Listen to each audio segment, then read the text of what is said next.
amigos do RDTV, estamos juntos mais uma vez para a edição do Rastilho Online.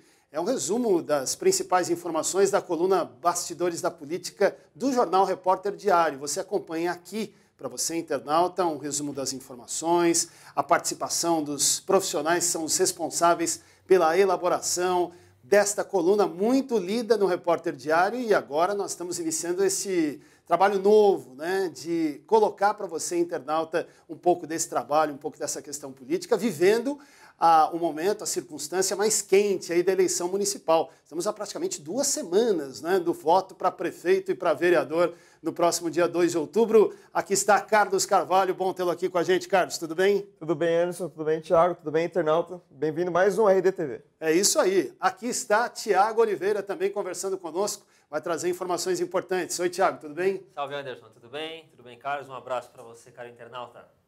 Legal, e não tem como não falar de eleições, né?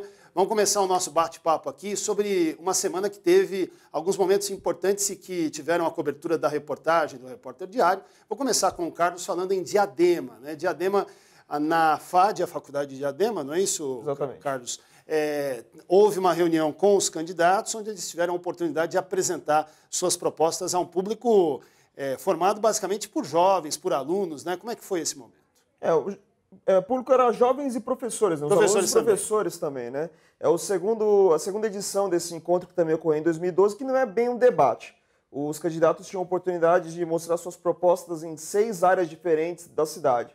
E então os candidatos começaram a trocar ideias e tudo mais, mas mesmo assim aproveitaram para se cutucar um pouco ali durante cada resposta. Principalmente o Lauro Michels foi o mais atacado ali, lógico, por ser o atual governante, e também algumas críticas ao atual governo do Michel Temer. Pois é. E o clima de campanha em Diadema, como é que está especificamente? O pessoal está se cruzando muito, corredores comerciais, material de campanha. O pessoal estava reclamando que parecia que não tinha eleição. Em Diadema, parece que tem eleição? Parece que tem eleição em alguns pontos, né? Eles aproveitam algumas questões como feira ou os próprios centros comerciais, principalmente no centro da cidade, para se dividir. Então tem muito encontro, por exemplo, de candidatos no centro, uns numa rua, uns na outra, então acaba gerando uma questão muito engraçada. Nas feiras não tem jeito, tem encontro de candidatos, os carros têm que ficar posicionados no mesmo lugar, então um lado da rua tem bandeira de um candidato X, do outro Y, no final da rua de outro, no começo da rua outro, então acaba gerando uma situação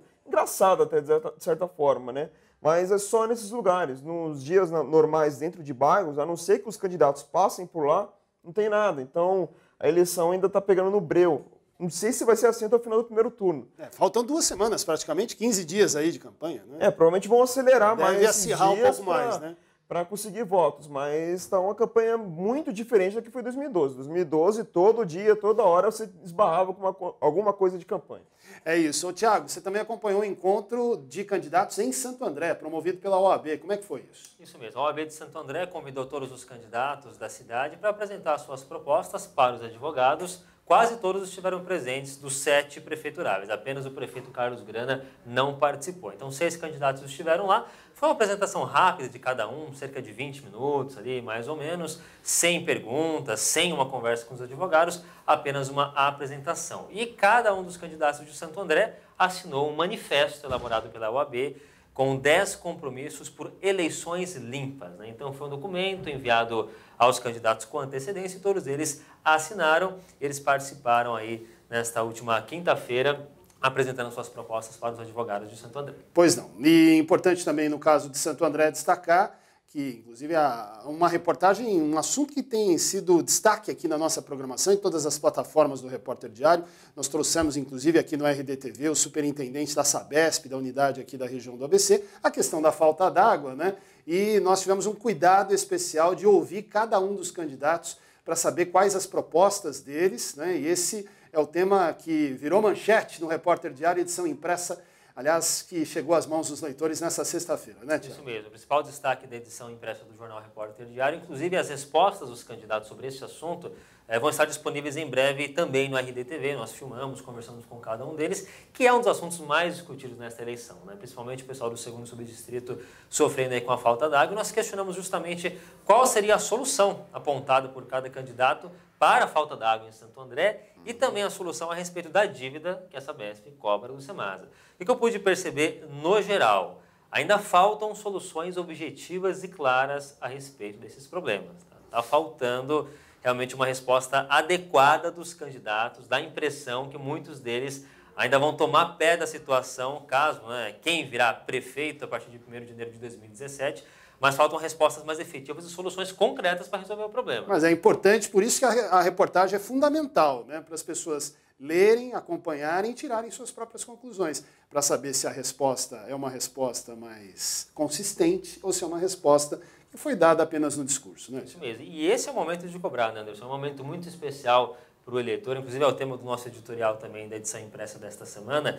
É um momento de ouro para o eleitor, porque é exatamente agora em que os candidatos estão pedindo os votos. Este é o momento de cobrar compromissos, de cobrar promessas desses candidatos. A hora da onça beber água, certo? Da onça beber água, exatamente. Né? Porque eles querem os votos, eles estão querendo ser eleitos, e agora que eles têm que assumir compromissos, assumir promessas e dar respostas concretas. O eleitor está com a faca e o queijo na mão para cobrar cada um dos candidatos, tanto a vereança quanto a prefeitura também. E nós estamos aqui para isso também, para ajudar nessa cobrança, para ajudar você, eleitor, nesta decisão, afinal, que todos nós teremos que tomar no próximo dia 2 de outubro, né? Mas vamos falar um pouquinho de São Bernardo do Campo, Carlos Carvalho. O que tem acontecido em São Bernardo de mais importante? Nós temos acompanhado essa novela, que é a CPI do IMASF, né? Teve mais um capítulo essa semana, não? Teve a primeira reunião da comissão. Na verdade, dos 13 membros, 8 estiveram nessa reunião, que a princípio é uma reunião só para dizer como seria o formato da CPI, né? Coisas burocráticas, mas isso irritou muito os usuários que estavam presentes. Tanto que, quando foi encerrada a reunião, muitos chegaram a chorar. Algumas se desesperaram tanto que chegaram a ajoelhar à frente do José Clóvis, que é o vereador que preside a comissão. Isso acabou causando algumas cenas até constrangedoras. Mesmo assim, não tinha como avançar. Na semana que vem. Mas isso ocorreu pela angústia das pessoas em resolver o problema, é isso? Cara, percebendo que os vereadores estavam mais enrolando, vamos falar assim ou não? Principalmente porque eles queriam que já chamassem alguns depoentes, né? Principalmente o Valdir Miraglia, que é o ex-presidente do IMASF, que é o principal alvo das investigações, das suspeitas de irregularidades. Passa mais uma semana e nada é feito, é isso? Nada é feito. Na semana que vem deve ser aprovado alguns requerimentos de convite e convocações. Tem 3 já prontos em relação ao Instituto Água, o Valdir Miraglia e um convite para chamar o Luiz Marinho para depor, ver qual foi a relação do Executivo com a autarquia. Mas isso também está gerando uma disputa política. O Marcelo Lima, do Solidariedade, que é candidato a vice na chapa de Orlando Morando, quis chamar o William Dibby, porque a CPI ela começa a investigar a partir de 2008, ou seja, no último ano de gestão Dibby. Só que esse pedido surgiu a partir do momento que foi colocado o pedido para chamar o Luiz Marinho. Então, a disputa eleitoral, pelo menos nas 3 primeiras reuniões, que vai pegar a questão do primeiro turno muito forte, vão ser pautadas em cima disso. Dessa disputa política dentro da comissão do IMASF. E tenho certeza que o temor das pessoas é exatamente esse, que a disputa política se sobreponha à investigação efetivamente e demore muito para acontecer alguma coisa, né? Mas todo mundo sabia disso. Até muitas vezes, quando nós questionávamos os vereadores sobre esse assunto, eles falavam, não vai ter, lógico que tem, não tem como, a eleição curta, qualquer coisinha que pode se aproveitar, eles aproveitam. Então a CPI do IMASF vai ser marcada exatamente por isso. O problema é que é uma CPI que tem que acabar esse ano e tem que se resolver tudo esse ano. Porque para a próxima legislatura, como pode mudar alguns vereadores, a comissão pode mudar, então ela fica nula. Então tudo tem que ser resolvido até dezembro. Muito bem. Ainda no campo das eleições, temos que trazer aqui a informação sobre os recursos dos candidatos, a arrecadação dos candidatos. Nós temos reportagem, o Repórter Diário deu destaque ao patrimônio dos candidatos, né? Mas também estamos atentos às doações de campanha, quanto cada um está gastando. Tem gente que já passou do 1 milhão, Carlos? Não, 1 milhão de gastos, né? Ninguém conseguiu ainda juntar 1 milhão para gastar na campanha, mas já tem gastos previstos acima de 1 milhão. Opa! 2 candidatos especificamente, Alex Manente, do PPS, e Tarcísio Séculi, do PT, ambos disputando em São Bernardo do Campo. Os 2 já passaram de 1 milhão. 1,2 o Alex Manente e 1,1 o Tarcísio Séculi. Resta saber se eles vão ter dinheiro para conseguir bancar esse mais de 1 milhão de gastos. Mas é legal explicar. A Justiça Eleitoral exige isso, exige uma projeção de gastos, é isso? Isso exige tanto projeção de gastos quanto qualquer doação que é feita, ela tem que ser prontamente colocada na Justiça Eleitoral. Inclusive, essa semana foi a última semana que os candidatos tinham para protocolar pelo menos uma vez um relatório, mesmo que não recebesse absolutamente nada. Então, esses gastos vão mudando conforme o tempo. Sim. Lembrando que, na verdade, a relação final disso só vai ser colocada em novembro, dia 1º de novembro em relação ao primeiro turno e no dia 19 de novembro em relação do segundo turno. E se há gente projetando gastos superiores a 1 milhão, tem gente que não recebeu nada, né? Exatamente 8 candidatos até agora, dos 50 do ABC, não receberam 1 centavo sequer. Candidatos a prefeito. Candidatos a prefeito, claro. Puxa. Sendo que 7 revelaram isso oficialmente ao TSE e um, que é o Gilberto Barros, do PPL de Mauá, que não fez nenhum tipo de atualização no site do TSE. E isso pode acarretar para ele problemas futuros. Isso que eu ia dizer, pode dar problema, realmente. Inclusive entrando na lei de ficha limpa, ou seja, qualquer outra oportunidade que ele queira ser candidato, ou em 2018 a deputado, por exemplo, ou em 2020 para prefeito, ele pode ser prejudicado. Muito bem. Ainda em São Bernardo, podemos conectar duas coisas aí, né, Carlos? Indeferimento de chapas, né? São Bernardo teve um problema com a chapa do PMDB, é isso? Isso, um problema burocrático, simples. É o seguinte, tem um documento chamado DRAP, que é o seguinte, é uma mídia onde todos os candidatos a vereador de um determinado partido devem se unir para protocolar a chapa. No caso do PMDB de São Bernardo, tinham 33 candidatos, 2 renunciaram, ficaram 31. O problema é que na hora de protocolar não deu tempo de gerar esse DRAP. Então, eles foram protocolados de forma individual. E isso fez com que todos esses fossem indeferidos. Ou seja, oficialmente não temos nenhum candidato a vereador do PMDB em São Bernardo, que causa muito estranheza. Inclusive, Gilberto França, que é atual vereador em São Bernardo.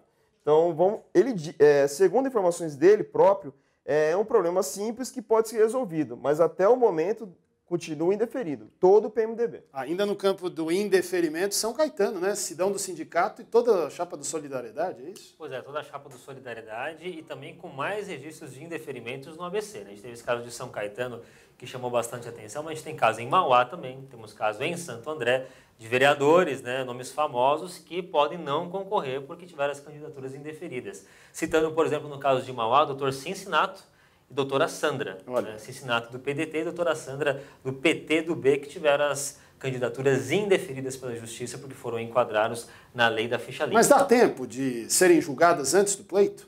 Porque corre o risco do eleitor votar sem saber. Pois é, aí fica uma pendência, porque eles entram com recurso, agora a data para julgar esse recurso que é a questão. Porque o tempo é curtíssimo. O tempo é curtíssimo, então eles vão continuar fazendo uma campanha, enfim, só que o eleitor vai acabar votando ou não nessa dúvida, né? Sem saber se os votos, caso os votos sejam depositados para esses candidatos, se vão valer ou não, porque o recurso pode não dar em nada, a candidatura ser indeferida e o voto não valer para coisa nenhuma. Então a gente tem esses casos que eu citei, e em Santo André Sargento Juliano, do PSB, que está no 5º mandato na Câmara, ia tentar mais um mandato, está tentando, mas teve a candidatura indeferida também por conta das contas dele que foram rejeitadas em 2009 e 2010. Ele foi presidente da Câmara de Santo André nesses 2 anos, e nesses 2 anos as contas dele foram rejeitadas pelo Tribunal de Contas e o Ministério Público Eleitoral entendeu que isso tornaria ele inelegível. Assim também entendeu a Justiça Eleitoral, que indeferiu a candidatura de Sargento Juliano. Portanto, temos nomes aí Sim. em Santo André, em Mauá, em São Caetano, em São Bernardo, com indeferimentos.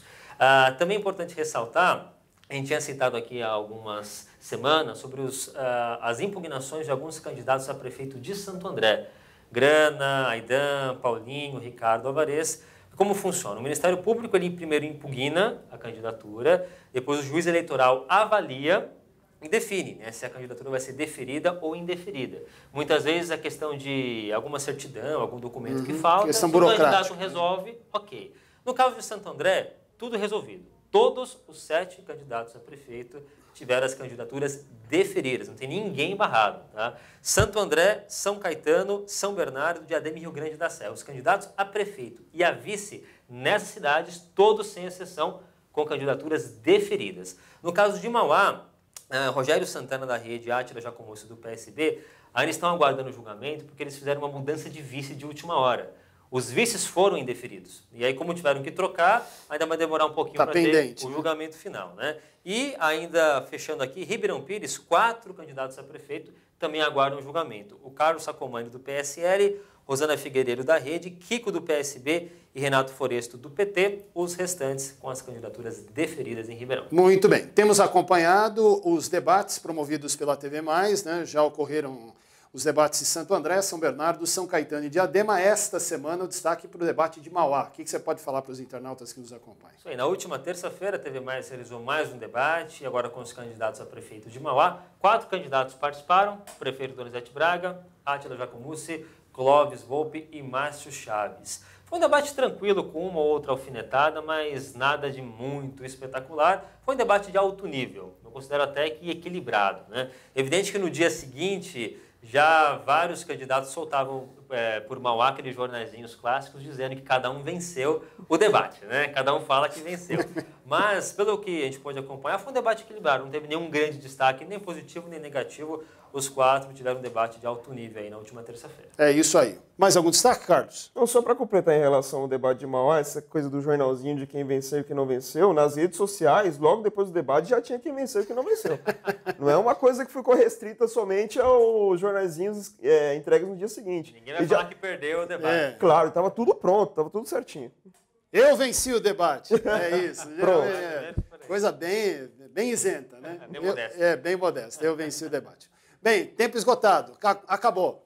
Carlos Carvalho, grande abraço. Obrigado por ter participado mais uma vez. Semana que vem temos novo encontro, hein? Exatamente. Valeu, Anderson. Valeu, Thiago. Valeu, internautas. Tiago Oliveira, tá chegando a hora. Daqui a pouco uma semana para a eleição. Um abraço para você. Até a próxima. 2 de outubro está chegando. Obrigado, Anderson. Obrigado, Carlos. Continue acompanhando mais vídeos no repórterdiario.com.br. Até a próxima. Você que nos acompanha, muito obrigado pela audiência, por estar conosco.